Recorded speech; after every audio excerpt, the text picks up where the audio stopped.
Today, we're dissecting ESPN FC's completely raw post-mortem of the Netherlands' disastrous World Cup campaign under Ronald Koeman. You know, when a massive footballing powerhouse crashes out of the biggest tournament on Earth, we usually go looking for, say, a missed tactical shift, or maybe one glaring error. But the source material we're digging into today? It paints a way more confusing picture. We're talking total systemic collapse. The underlying verdict from our source analysis is completely uncompromising. It sets this incredibly high-stakes tone right out of the gate. Start all over again. I mean, wow, that is not a call for a minor tactical tweak, right? It's not about bringing in a new assistant coach. It's a literal demand to scrap the entire blueprint. When analysts look at a top-tier footballing nation and decide there is absolutely nothing left to build on, yeah, you know the failure goes deep. So that naturally forces us to ask, what exactly went wrong for Koeman's Netherlands?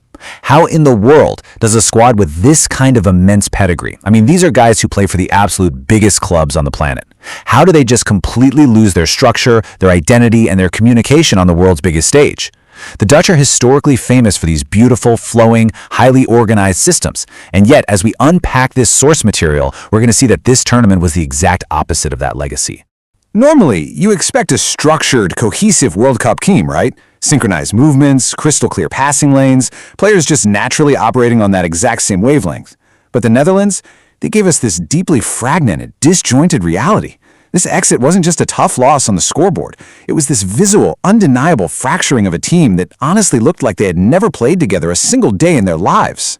Actually, the tactical breakdown on the pitch was so severe that even the raw broadcast transcript literally lost its mind. It just spit out absolute gibberish. And honestly, it's almost fitting. It's like the team was so entirely out of sync that analyzing their performance short-circuited the transcription software itself. Seriously, this is what happens when players completely stop understanding their manager's instructions. It leaves absolutely everyone, even the computers, entirely confused. And then nonsense just keeps going. Look, when the ball is in play during a high-stakes World Cup match, communication is literally your lifeline. If your on-pitch communication is as completely broken and impossible to decode as these garbled analyst transcripts, you're going to get absolutely torn apart by any disciplined opposition. The players couldn't read the game, they couldn't read each other, and while the resulting performance was entirely unreadable to the pundits watching. This wasn't just some isolated incident either. We keep seeing these totally incomprehensible data points scattered throughout the source text. It perfectly reflects how the analysts were left completely bewildered. I mean, they were desperately trying to find words for a tactical structure that had essentially melted down right before their eyes. The whole thing was just reduced to pure alphabet soup. Which actually brings us to a rather fitting mutation from this chaotic analysis, Ronald. Yeah, even the manager's own name got completely scrambled in the aftermath. It is the perfect representation of the mutated version of Dutch football we saw at this tournament. I mean, it had the players on the pitch, it had those famous orange shirts, sure, but the actual tactical soul of the team was distorted way beyond recognition. It just left all that world-class talent totally aimless, constantly running into dead ends. So why did this system scramble so incredibly badly? Well, it comes down to the harsh reality of the tournament environment. You have to remember, a World Cup is a pressure cooker unlike anything else in sports. It is relentless. If your squad is even slightly off in your friendlies or your qualifiers, the World Cup environment is going to find those exact cracks and shatter whatever fragile unity you might have left. The mounting pressure of being on the world's biggest stage just totally overwhelmed the team that clearly lacked a unified foundation.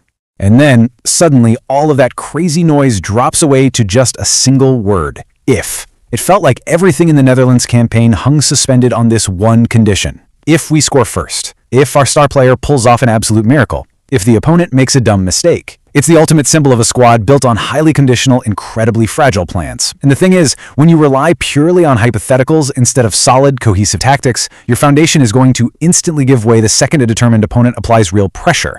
So, stripping away all the noise, all that scrambled analysis, the final, inescapable conclusion from the source material is stark. The current setup is completely unsalvageable. You simply cannot repair a machine that has shattered this badly. You can't just patch over a team that has lost its fundamental ability to even communicate on the pitch.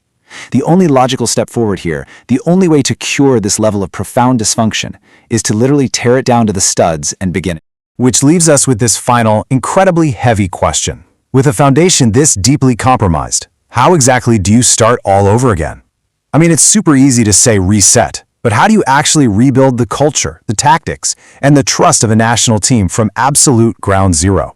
I want to leave you with that thought to ponder as we look ahead to the immense, daunting rebuild the Dutch national team now faces. Thanks so much for joining me for this explainer, and keep questioning the structures behind the game.